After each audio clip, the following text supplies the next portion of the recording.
freestyle this shit. Love it. All right. Okay. Just got to remove one of the channels. We are live. In fact, we are live. We are live across Facebook, LinkedIn, YouTube, Instagram right now. This is the Pulse, baby, and these are free of. Well, I'll take on myself. Two of the most interesting people I know, Diran, George, and Anup, Khera. Guys, maybe if you could just introduce yourselves so people can get familiar, and then we'll get into the conversation. And in the background, guys, while we're doing this, I'll share with you some of the links so we can share it into your feed, but I'll do that in WhatsApp. Sure. Anup, do you want to head first? Go on, D, you go first. Go on. Yeah, all right. So, I'm Diran. I'm Diran George. I'm 42 years old, solutions engineer by trade. So what that effectively means is I help people get from a problem to a solution. Multitude of ways, very interested in technology, co-founder of LinkDeal with James Ski here. Got our non-exec director as well, Anup on the call. So, yeah, and that's me in a nutshell. Nice, D. You know what? I'm not going to start my age, so fair play for you doing that. So for the people that know me, it's Anup. This kid is fine. Yeah, just been in the SaaS space for the best part of 15, 20 years now. So by that, you can probably tell I am old. But yeah, just as a sales leader, and I've been in a space for a long time and just here helping companies grow and scale. And James, what about you? Everyone knows you anyway, James, but for the people that don't, yeah, so if you're meeting, I see we've got Zahil coming on the Google. DM me, Zahil, if you've got a question or you want to come up on the live. We're seeing people now log in. So I'm James Ski, based in Windsor, outside London, in the UK. Founder of Sales Confidence, largest network of salespeople, sales leaders in Europe. Proud to be the co-founder working alongside Diran to take LinkDeal to market. And then I get up to a few things. But this is the Pulse. This is about, us sharing insights. It's exciting because, without plugging it, but I've got to start somewhere. Like, obviously, I've got the book launch coming out on the 27th. But I think the key thing is in how we met, because we met at a top 50 sales leaders party. Every year, we announce the top 50 sales leaders in the UK and the top 50 SDRs, and it's become a huge event and following. I just wondered, like, for Anup, what was that experience like for you? What value, what benefit have you had from it? Maybe tell us a little bit more. I love it. I love the way you got a book as well, James. It's great, and I'm nice to say it's got words in there, not just pictures. So love that. No, bantering you there, but going back to the top 50. I think even outside the top 50, just the events, just getting people together. I was at an event yesterday. I think it's here we go. We got a caller.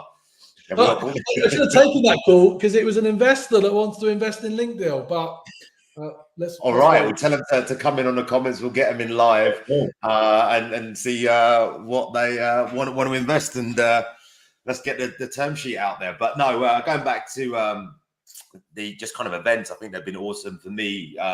The top 50 was great, right? Like, I look at it now and just what it was able to do just from a personal brand point of view, but also just a lot of people out there that are working pretty hard, just kind of getting that recognition.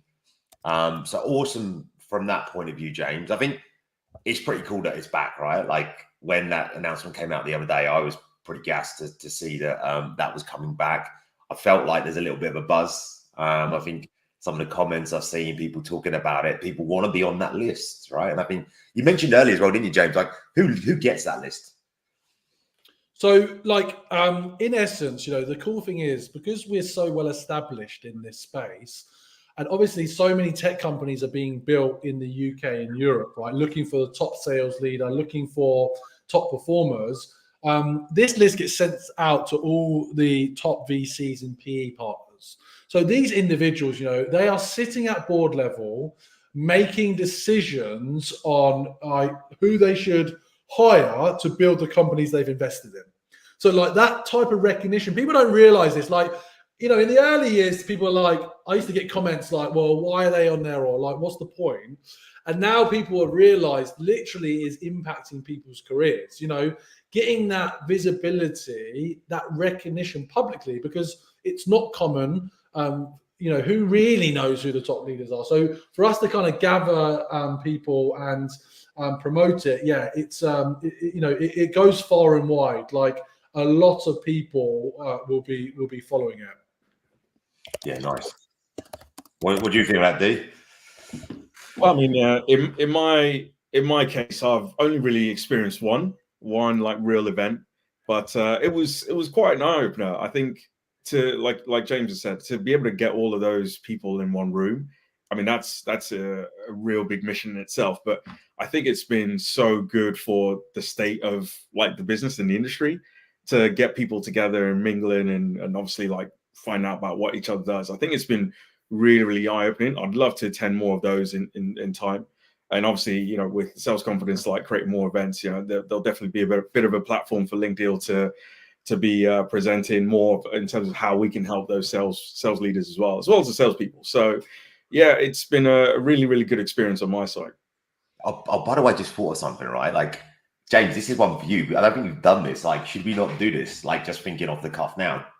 Like I've worked with solution engineers, pre-sales my whole life, and I don't know what people in the comments will say, but like some of the best deals, and this is going out to my SE crew out there. The SEs are the ones that sometimes make those big deals happen, right? And it's like a lot of times you get the sellers that are sitting there taking the accolades, and any good seller will tell you that like it's a bit of a team, and it's the SE that's hugely involved. We don't have an SE. You don't have an SE like award, do you? Is that something that like could we do a solution engineer award? Diran, you could have been up for something like that, right? You never had a chance before. Yeah, that's the thing. It's very true. I mean, I've certainly never experienced or seen some of those awards before, like publicly. Obviously, I think we do them internally, and we always have done in all the companies I've worked in. But if there's a way to put, like you said, SEs at the forefront of this sort of face of selling, and recognize their hard work, I'm all game for that. And I mean, that's my role. That's effectively what I've been doing for the last like 14 years. And I think it's really important to give people that recognition as well. It helps create a little bit more, not stability, but just that positive mentality in the team, and making sure that they know that they are very valued in the business. There you go, James. What do you think, man? Like, I won't put you on the spot right now, and no decision making right now. But I'm thinking that could be a good one.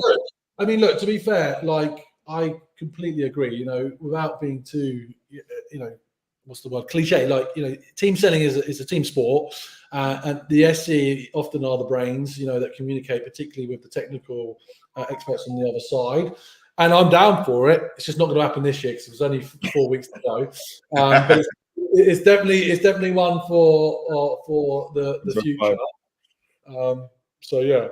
Anyway, what else has been happening out there in the ether this week? For us to comment on in the pulse, like any interesting tech news or anything that you guys have come across? Yeah, I think there's a few things, right? I think from my point of view, I think we briefly touched on it, but like looking at some of the investments that's kind of going in, right? We touched upon OpenAI and their funding. Right, but it's not just those guys, right there. So, what did OpenAI take? And it was like 6 billion. Yeah, it was $6.6 billion at a 157 billion post-money valuation.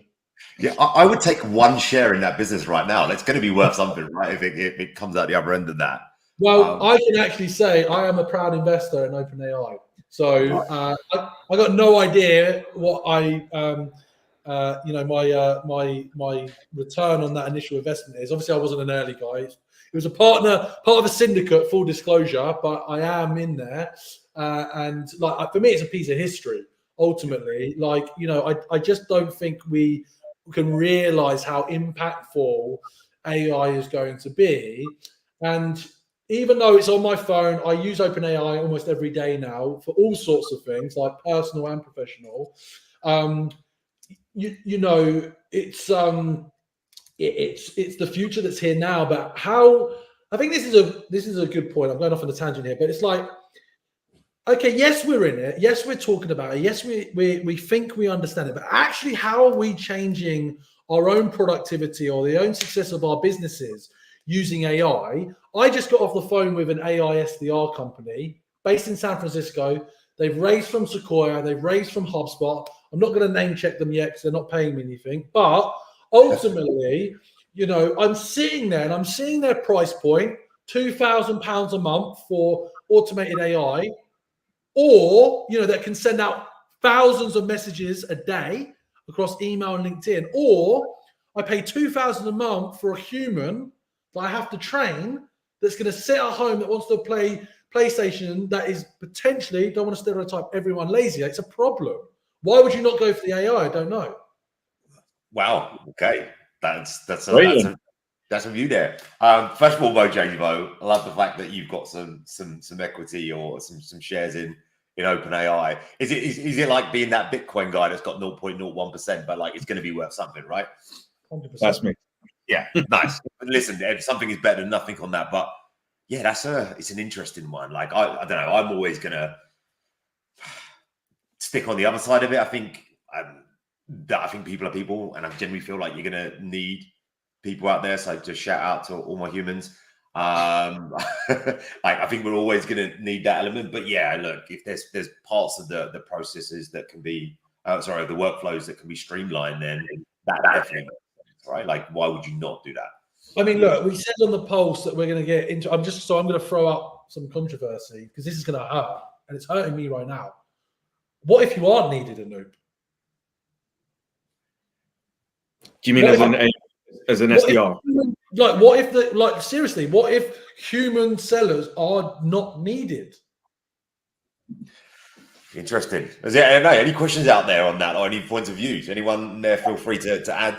I mean, yeah, I'll add mine. I mean, I think we talked about it earlier on this week, right, on the Impromptu podcast. But I think people buy from people. And I know, James, you talked about this sort of AI decisioning, right? Is this going to be worth this sort of conversation? But ultimately, AI is not going to close that deal, right? So I think there's still going to be a requirement, even if, let's say, all of the filtering has been done by the AIs, right? Somebody still needs to go and complete that selling process. I don't think an AI could ever do that from scratch. Well, hold on. Why? Because you can go and buy a holiday online without talking to anyone. You can buy from Amazon without talking from anyone. You can go and buy a SaaS product without talking to anyone. But would you? Okay, fair enough. That's true. But let's say it's a big enterprise product, right? Let's say it's like a couple of $100,000 every year, maybe the cost of a house. Would you go and buy a house from an AI? Without seeing, actually, you say that. Do you look at the height of when, like, it was? Remember COVID and prices went crazy on certain parts. People were not even viewing places, and they were buying. So to that point, I look at it like different angle. I think if you know what you want to buy and you feel like you have a need, then potentially you don't need a human, right? You can just go on there, plug and play, put in your details, buy it. I think where it comes in is the other way around, where like if you're outbounding and trying to sell your product into somewhere where a company may not even know that's available or needed, at that point you're going to need humans to look at what could be a good fit, who should I contact there and go after it. Could AI do it in the future? Potentially. But yeah, it's like getting those automated marketing emails, right? We've all been there and got that, where you kind of get the automated emails every day. Like, are you going to necessarily buy from that? I don't know. I think you'd probably do. You might stoke interest, but you want to probably speak to someone. I think it has been very telling, though, the number of investments in these sort of AI personas, AI sellers, AI SDR platforms.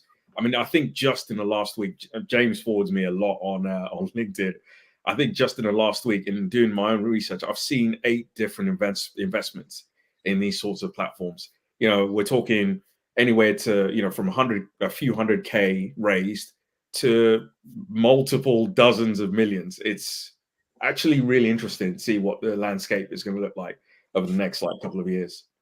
But I definitely think that that's the space right now, right? If you think about it, we started off this talking about that AI investment of 6.6 billion. What was it? Anthropic? What they raised nearly 600 million in May, and that was the kind of. Has everyone used Claude as well? Claude's pretty cool, actually. If you haven't used it, check it out. I think give you responses that are a little bit more humanized. Claude is definitely the way to go, and I think that was some OpenAI founders or part of that team that kind of spun off Anthropic, and the other one was Khera, and they raised think that was about 300 million in a round as well. So along the lines, I think about it's been about what 20 billion in the AI space from an investment point of view. So that's really crazy because you're kind of hearing VCs are not investing, but they are, right? I think they're investing in a different place. Yeah, they're just being super selective now, isn't it? It's like this is where everyone's placing their money, everyone's placing their bets. So, it's time to see how that market's actually going to, become fruitful and pay back these companies. So that's going to be really interesting to see. Nice. So someone's just Alex McCall, who is a seller, I believe, says. Yeah, I know, Alex. Yes, Alex. So he's saying that humans will still play an essential role in enterprise selling despite AI's growing capabilities. Enterprise sales often involves complex decision making, relationship building, and deep understanding of customer needs, which AI can't fully replicate. And yeah, I totally do agree with that, right? Any type of rip and replace transformational solution, something that needs like multiple infrastructure, and often the enterprise seller, which I've always enjoyed when I was an enterprise seller, knows more about the different business departments than that one person that works in their one business department because they're focused on their day job. However, like the first purchase, and this has now been happening for a very long time in the enterprise. I don't know if you guys remember like the days of Yammer, which was like a chat tool back in the day. I think Microsoft acquired it. It was kind of like Facebook at work. Yeah. Like Dropbox was another one. Like Slack is another one. Like if you just need something, Canva's another one. Like if you just need to do something at work, you're not going to wait around for your company to figure it out anymore. That's the consumerization. You're going to go and buy it or trial it for free. You don't need to interact with a salesperson to be that one user. However, this is kind of product-led growth. Once someone else goes, well, how do you use that? And then there's 2, then there's 4, then there's 5, then IT get involved. Yeah, at that stage, it becomes an enterprise kind of sales process, and humans are going to be required. So. Well, then this is what's going to happen, is it? The market's going to get squeezed. I think, SDRs are going to have to be 360 sellers from day one and be very smart and be enabled by AI. Mm-hmm. And then there's almost like this void because, like, you can't just jump from, a 23-year-old SDR to a veteran enterprise seller. So, like, what happens in between that from like a development perspective? I think that's the no man's land potentially for a while. Yeah. I think you look at it. That's a really good point, man. I've looked at or kind of worked with SDRs in the past, or have people that I've known, and there's always been that void in certain businesses, right? So, I'll give you an example. If you've always sold high ticket items to the enterprise, you always need an SDR team, right? Forget AI for a second. You needed an SDR team. You talk about that delta, right? And what would happen is you'd get some really, really good SDRs that did an amazing job creating great opportunities. Sellers go out there and kind of close them. But there's nowhere for that SDR to go in that business. Yeah. Right? Because they can't, apparently, the chasm has been from like, hey, can't just be doing it from booking meetings to now go and selling a 7-figure deal in the enterprise. And what happens then is you're seeing really good talent have no choice but to leave the business unless they then kind of create some sort of mid-market segment. So it kind of replicates that, I think, as well, James. I think there's a problem already in that space. Yeah. And definitely just to corroborate that, I think obviously we've worked together for a long time, but I think we've seen that for a very, very long time, since the days of, Exact Target, Salesforce. Lots of programs, lots of companies want to empower their teams to move within the business. So a lot do it better than others, but I think the one role, to your point, that often gets left out is the SDR role, and they are doing the hardest job. I don't think there's any doubt about that, at least on this panel. Maybe there's some other people watching who might have some difference of opinion, but I think yes, SDR role is something that I think businesses need to reevaluate, to actually say, look, we should be promoting these people when they're good enough, when they're hitting these targets, we should be promoting them internally. But obviously it becomes an issue. I think they want a higher experience rather than hire internally and just sort of bet on their existing talent, which by the time they move on, it's gone. They're gone. It's too late. So I think that is something that probably companies should be starting to reevaluate. Yeah. What do you do if you're an SDR? Like if you're the SDR and that, do you stick around the company knowing that you're never going to get that role? I think, sorry, go on, James, you go. Well, I mean, one of the other things is the humans, I do agree, for a while are still going to be needed, and that's what is going to happen between businesses. So if the problem with these AI SDR technologies, I think founders are forgetting that SDRs are your future talent. SDRs can often move departments. They become a marketing person. They move into customer success. It's just the first entry into your business for you to grow talent. Cognizant's a great example of that. James Islay hired grads year in, year out who are now running that business globally, or building teams, or yes, many have gone on to do other great things, but nurturing talent starts there. So I think if you just think you're going to hire all these bots, well, you're not actually preparing for growth, because you are going to need people at some point, and the SDR function is a great learning starting point for many people that could go on to do many other roles. Yeah. So if you kind of answer your own question, and you started off with like, hey, is it going to be, are we going to need SDRs? But I think maybe it's that balance then, James, of like how we probably circle back to at the very beginning. Like, could certain SDR tasks be automated for AI? Yes, 100%.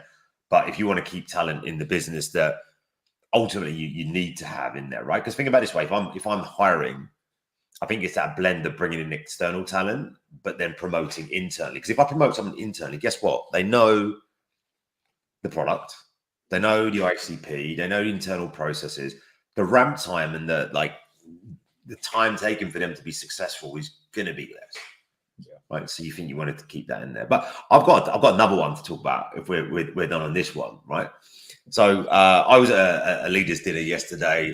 Shout out to the Hugh Hubs team, Matt and Ash for organising that. Some great leaders there as well. But one of the conversations come up, and there was someone that was looking for a really, really good sales enablement leader.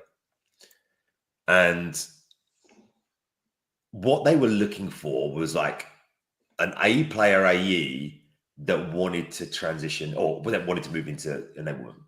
And I was like, and this is my view, and we'll open it up. And my view was that I think if you are a super high performing AE, what is the motivation to move into enablement, right? When you're probably like hitting your number, earning a bucket load of cash.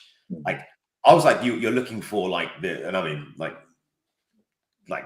fairy dust in being able to find that. I'm not saying that you don't really get good enablement leaders that have done the job, but if you're looking for those A-class players that are the top performers, I think it's going to be very difficult to do that. And that was my view. I don't know. I'd love to hear what you guys think, what anyone else thinks is listening in. Do you think enablement, like you can get top class or top performing AEs to move to enablement while they're performing? I think it's very rare, but I think I've definitely seen. Is that someone online? Oh, sorry, I'm trying to figure out where everyone's coming in from. James, messing up our flow, mate. But yeah, look, I think to your point, I know that sort of transition from a high performing AE to sales enablement leader, it's one I think I've only seen happen once before. So you said you're old to start with, right? So that's in a long time. Yeah. So yeah, exactly. I mean, I said exactly how old I am as well, so everyone knows. But I've seen it only happen once before. I think you have to have that knack already in you to want to be able to help others to succeed. And I'm not saying that AEs are selfish and they're only looking after their own number. That's not what I'm saying. But I think you need to have something else in you. It's almost this sort of like, I think I can take my skills and do better for the company, for the better of everyone else, right? Rather than I'm just focused on making this amount of cash for the year. I think there will come a time when every AE is probably at that point anyway, but still money talks, and it drives them to extremes in their career. I'll be honest. So obviously I've been connected to many salespeople over the last few years, and I see everyone's profiles change all the time, right? And it always throws me off when I see someone that I thought was really good go into enablement, but like it is needed, and it depends what your motivation is. You know, not everyone wants to earn the massive bucks. Not everyone wants to become a VP of sales or a CRO or a leader. So, you know, horses for courses and all that. But, you know, I've never really done much. I mean, this is going out recorded. I don't want to be too harsh, but I guess this is harsh. But it's like teachers, you know, that I know a lot of my mates that left school, went to uni, and then became a teacher. Amazing. My children need teachers, and I love teachers, and I've had great teachers. But it always puzzles me when, you know, like you've got a business teacher or like has never actually been out there and done business, and it's just theory. And I feel like the problem is when you're in enablement, it's the same problem with probably sales consultants, or even maybe not fractional leaders, but, you know, 6-12 months, what you do is out of date. Even though I'm like, you know, the sales champion, I haven't, okay, yes, I sell my own stuff, but I've not run a enterprise deal cycle in 7 years. I don't know, really. And I was never a playbook guy. So all the medic chat, I've got no interest in it. It bores me. But, you know, I don't think it's like they're the best, you know, the best performers. Yeah, I think that's where it's like that. And so where I started with this was I think it's really difficult that an A is at the top of their game to get them into to go and move into that. I kind of use an analogy like if you're a world-class footballer, right, top of your game. Let's take Haaland at Man City, right? The guy's banging in goals for fun every week. It's a bit like someone telling him in his prime to say at that moment when you're top performing, go into coaching, right? Be a coach behind the scenes, right? Drive the rest of the team forward. That's a difficult sell, I think, right? Like I think if he's been doing it for long enough, he's won what he needed to win, and the motivations have changed. And at that point, it's like, yeah, I'm going to move into that, or I've been doing this long enough where I think I want that transition in my career. But yeah, I think it's a tough one. Someone coming on the chat, you could still incentivize the higher performing AE moving into the enablement role. 100%. Like I think you'd have to. The question is it going to be enough of an incentive for them to move? But you're right, it's not just all kind of monetary. There could be other gains around that as well. Yeah. So I had a question that's sort of actually related to this. So you were mentioning like some of the companies you're working with, and James, I know obviously you've made a few investments as well. Like in the last 6 months, the companies that you've been talking to, what would you say are like their top 3 challenges that they're seeing in this space, like economically, whether it is, you know, sort of a mindset shift with clients in terms of, you know, priorities of change in terms of like, let's say cost saving, risk reduction, that sort of thing. You know, I'm curious just because I've seen a few different shifts myself, you know, mainly in my full-time job, and it'd be good to understand like what do you think you're seeing with the companies that you're talking to and working with? Yeah, great one.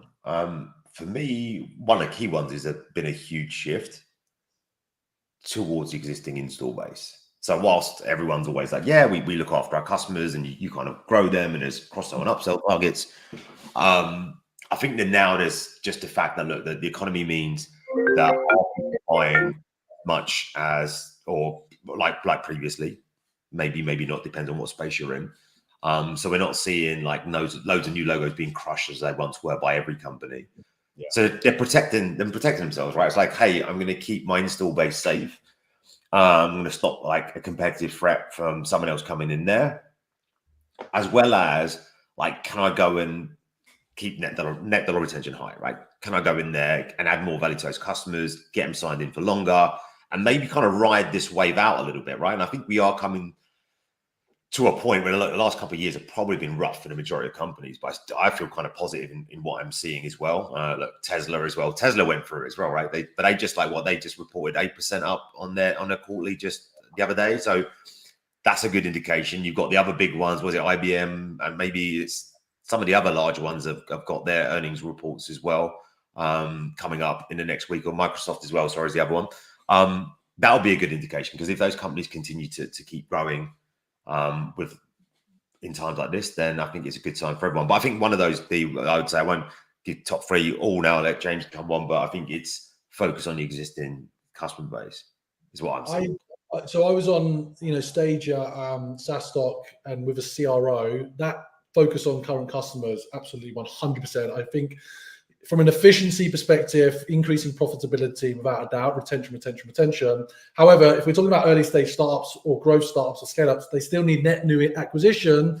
The problem is emails aren't landing as well. The sales tech has battered that, bless them. I don't work with them anymore, but Salesloft Outreach, have just kind of killed the inbox. It's so noisy, and I think getting attention's harder. So I'm seeing almost the reminder of how important the personal brand is again.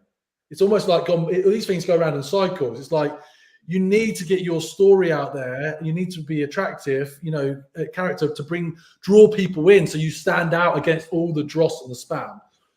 So there's loads more, guys. Just a quick one, because my kids are calling me. I'm going to keep this on, but I'm just going to drop in the background. Like, you can go as long as you want, but I'm just going to drop down. Is that all right? Yeah, sure. No worries. Well, let's go for number 5, and enjoy the rest of your day. Dee, that was a good question, actually. I think that's one thing I've seen, and I think James then mentioned his point. If I had to go for a third one, I'd probably say the move to more of an outbound process again. So I think companies have always done product-led growth. They're like, hey, we're kind of relying on inbound. And I've seen companies that are from even early stage companies to kind of more established companies that are either public or have taken a large amount of funding. I think there is a pipeline problem overall. And now it's almost kind of, let's put our destiny in our own hands and kind of making sure that everyone is playing their part in driving growth for the business. And that means moving to an outbound motion. So that's like, and I'd be interested to anyone listening there, like, are you seeing that within your businesses where you are now being asked to maybe focus more on outbound as a seller that you never used to have to do as much, right? Or the fact that you feel like you need to have that in your armory and do that just to make sure you can get to your number or earn the OTE that you had and go over your number, because I'm definitely seeing that, right? But being smart with it as well and understanding. I think that's the key. People try and become more efficient with that as well. So it's not like, let's just try and hit everyone. It's like really working. AE's doing more of that themselves, but we're really working with their marketing functions and also their SDR teams as well on really targeting customers that'll be a good fit. Yeah, that's really interesting. It's just, I think that the shift has almost like happened naturally, and I'm not sure exactly when it started, but a lot of businesses obviously starting to think differently about, okay, what the priorities are. Like you just mentioned, whether it is focusing on existing customers, let's grow them, let's improve their NDR or whatever the business targets on, or if it's just to focus on how do we actually get more quality leads. Like, it's how do we reduce this quantity and focus on the quality, right? Because I know, again, we've seen it before, so focused on activities. Actually, we don't look potentially at the quality of the input or the outputs at that point. What I guess one of the things that brought about this question is I thought about, some of these questions that we've come up with about, or even just topics about like AI SDRs and how the buyer journey is changing as well, right? One platform, in fact, my very first investment was a platform called Demo.ai. I don't know if you've ever heard of it. No, what did I do? So they basically try and cut out the sales interactions to get you to see a demo. So, like, obviously you go to like, I don't know, any SaaS, I won't name any specific ones, like sign up here to get a demo. And so they've effectively become that middleman, right? So they'll contract with enterprise SaaS companies and even like smaller ones as well. They'll get you to load all of your demos on there. And in that way, when a customer comes, they can go straight to demo. They'll be able to see almost all of these like sort of big enterprise demos without having that interaction with the sales team and say, right, I just want to see what you do. And I know there's obviously going to be an element where you probably have questions and you want to know more and go into more discovery. But what they're effectively doing is they're taking away that first step of this buyer journey that's changing. You're not having to interact directly with like sales teams. And I think it's definitely interesting. It's early days. I think the platform's going to get very interesting. In fact, the point that James was talking about like a couple of days ago, where he's saying AIs could actually conversate with each other to make a decision. Is this something we want to go forward with? I think that's effectively the direction that they're heading in. So it's going to be interesting. And this company, have they kind of signed a lot of customers doing that? Because I'm just looking at it the other way, and it kind of like mind blown for me, because I like, why would you want to do that? Like as a sales leader, I would love the fact, and I think, look, every website's got that, hey, book a demo, right? What is the purpose of booking a demo? It's like, look, someone from the team's going to reach out to you, right? And the person reaches out, and it's for a couple of reasons. A, qualify it, like, let's not waste our time if it's a bad fit. Rule number one, kind of in sales, like, spend your time in the right places.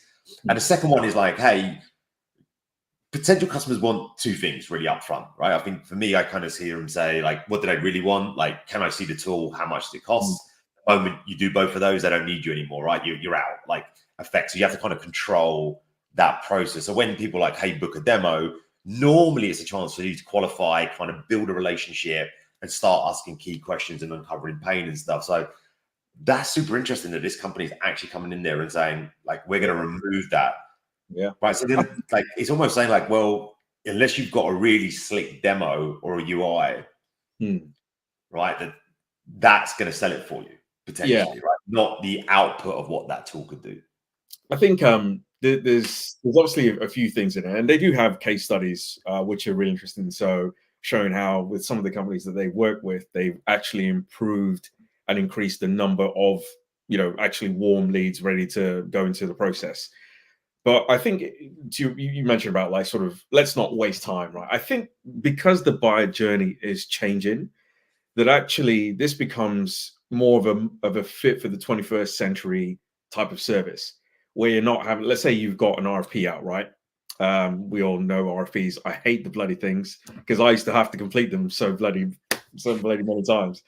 But imagine you're an A1 enterprise company and you've got to go out to 20 companies and say, right, I need to do this process. The first one might just be, okay, right, to use demo, you might just be evaluating, okay, does this tick all of the boxes in our criteria? So I think there is an element of efficiencies in there. And obviously the improvement on this is actually a qualified lead because they've seen already our platform. We haven't had to invest time with our resources, marketing, sales, whoever it is, and then say, right, okay, this is not a qualified need, or it is, and then actually put them through the funnel. Demo effectively is that middleman, and they are definitely getting some really interesting case studies in there. So yeah. I was just out there, like, I don't know. For me, I don't know. No offense to the demo team, I'm just like trying to wrap my head around it. And for me, I'd probably look at a different, like, metric, as in, like, yeah, we're getting more warm leads. I'd actually like to see the actual conversion rates to won deals, and like, if there's enough there that's coming off the back of it. Yeah, I'm not sold just yet. But you never know, in the future I could eat my words, and if I do, guess what? I'll be bringing that into my business because if it works that well. But right now, I'm just not kind of sold on the idea. But look, D, I think we're at time today. Thanks for everyone that's kind of tuned in and listened. As you probably know, this is definitely not scripted. We're just kind of talking about stuff that's kind of off the cuff. Things are happening in tech, in SaaS and sales, and kind of in the industry. So yeah, feel free. We're going to be on here every Friday, just kind of shooting the shit, as they would say. So yeah, have a great weekend, everyone, and hopefully tune in next week. See you soon. Bye-bye. Bye.